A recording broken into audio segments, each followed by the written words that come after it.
السلام علیکم ورحمۃ اللہ وبرکاتہ۔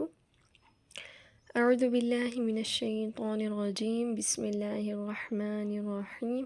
رب اشرح لی صدری ویسر لی امری واحلل عقدۃ من لسانی یفقہوا قولی۔ رب زدنی علما رب زدنی علما رب زدنی علما، آمین۔ آج انشاءاللہ ہم ضاد کا مخرج پڑھیں گے۔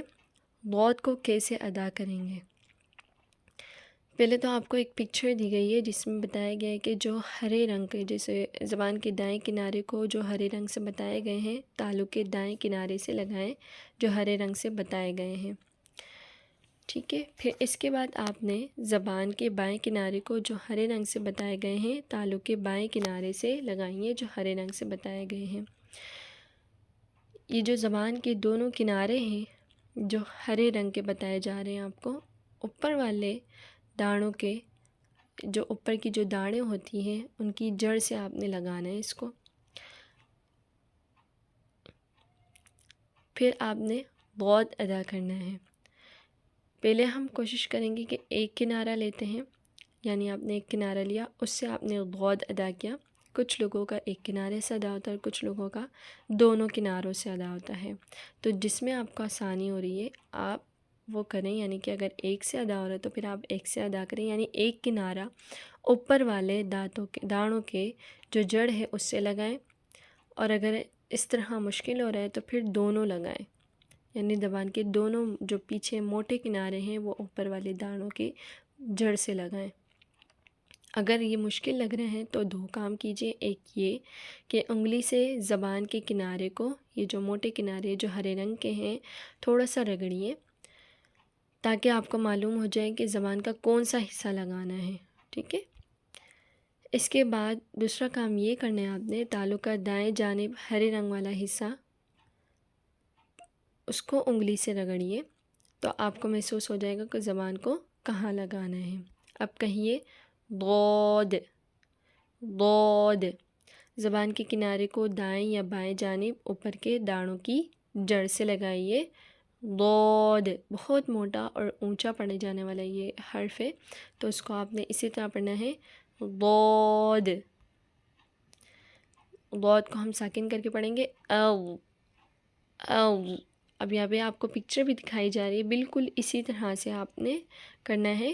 زبان کی نوک جو ہوتی ہے، آگے سے جو نوک نکلی ہوئی ہوتی ہے، وہ آپ نہیں یوز کریں گے ضاد کے مخرج میں۔ کچھ لوگ وہ یوز کرتے ہیں جس کی وجہ سے مخرج جو ہے وہ غلط ہو جاتا ہے، تو آپ نے وہ یوز نہیں کرنی بلکہ موٹے کنارے یوز کرنے ہیں۔ او، بالکل اسی طرح سے آپ کی زبان کی شکل ہوگی۔ یاد رکھیے اگر آپ کو یہ ورڈ پڑھنے نہیں آ رہا، یہ حرف پڑھنے نہیں آ رہا، تو روزانہ کچھ منٹ ہی صحیح پریکٹس کرتے رہیں۔ اگر چھوڑ دیں گے تو پھر وہ حرف ادا نہیں ہو پائے گا صحیح طرح سے۔ دن میں کئی وقت ایسے ہوتے ہیں جس میں آپ فری ہوتے ہیں، اکیلے ہوتے ہیں، تو ان اوقات میں آپ کیا کریں، اس کی پریکٹس کریں۔ ضاد کو آپ نے زا، ذال، واو اور دال کی طرح نہیں پڑھنا، یا ضاد نہیں پڑھنا، ٹھیک ہے۔ یہ ضاد نہیں ہے، صحیح، یہ ہے ضاد، ضاد۔ اب ہم پریکٹس کرتے ہیں، او، ضو، ضی، ضو، ضن، ضن، ضن۔ مشق کرتے ہیں، او حرکہ، او حرکہ، ضالین، او حرکہ، ضالین، او حرکہ، ضالین، ضیاء، مغضوبی، مغضوبی۔ کیا ضاد کو ضو یا دال کی طرح پڑھنا صحیح ہوگا؟ جی نہیں۔ ضاد کو ادا کرتے وقت عام طور پر کیا غلطی ہوتی ہے؟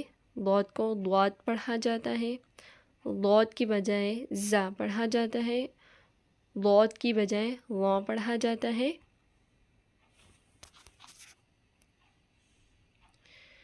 تو یہ آپ نے بتانا ہے. اکثر تینوں ہی غلطیاں ہوتی ہے پڑھتے وقت، زا بھی پڑھ دیتے ہیں، واو بھی پڑھ دیتے ہیں اور دوات بھی پڑھ دیتے ہیں. تو یہ تینوں غلطیاں نہیں ہونی چاہیے. الحمدللہ جتنا پڑھے اللہ تعالیٰ اس پر عمل کرنے کی توفیق عطا فرمائے. سبحانک اللہم و بحمدک نشہد ان لا الہ الا انت ونستغفرک ونتوب الیک. السلام علیکم ورحمۃ اللہ وبرکاتہ.